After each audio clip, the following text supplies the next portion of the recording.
আসসালামু আলাইকুম সুপ্রিয় দর্শক, আশা করি সকলেই আল্লাহ তাআলার অশেষ রহমতে ভালো আছেন। এই যে মেয়েটিকে দেখতে পাচ্ছেন, এই মেয়েটির নাম জুলেখা। সে একটি বিরল রোগে আক্রান্ত। সে জন্ম থেকে এই অবস্থা। তার মুখে রয়েছে কালো দাগ এবং বড় বড় লোম, যাকে দেখলে সবাই ভয় পায়।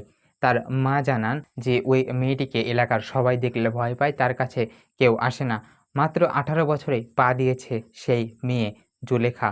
এবং তার মা এটাও জানান যে কোনো স্কুল, কলেজ বা মাদ্রাসায় সে পা রাখতে পারেনি। সে যখন স্কুল, কলেজ, মাদ্রাসায় নিয়ে গেছে, তাকে কোথাও ভর্তি করতে কেউ নেয়নি। তিনি বঞ্চিত হয়েছেন শিক্ষা থেকে। তার কোনো বন্ধু নেই, নেই কোনো খেলার সাথী। তিনি বন্ধুদের সাথে ঘুরতে পারেন না, তিনি বন্ধুদের সাথে খেলা করতে পারেন না। হ্যাঁ, প্রিয় দর্শক, বলছিলাম সিরাজগঞ্জের বেলকুচির হতদরিদ্র এক পরিবারের সন্তান জুলেখার কথা।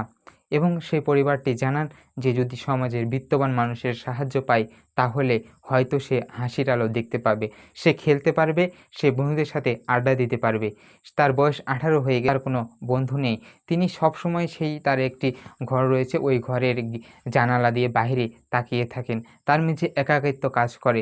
তার এই বিরল রোগ দেখে অনেকে ভয় পায়, তার কাছে কেউ যেতে চায় না, এমনটাই বলেছেন তার মা। এবং তার মা এটাও জানান যে এই রোগটি তার জন্মগত থেকে। হয়তো সে যদি কিছু সাহায্য পায়, সে যদি কিছু অর্থ পায়, তাহলে হয়তো উন্নত চিকিৎসার মাধ্যমে তার এটা ঠিক করলেও করা যেতে পারে।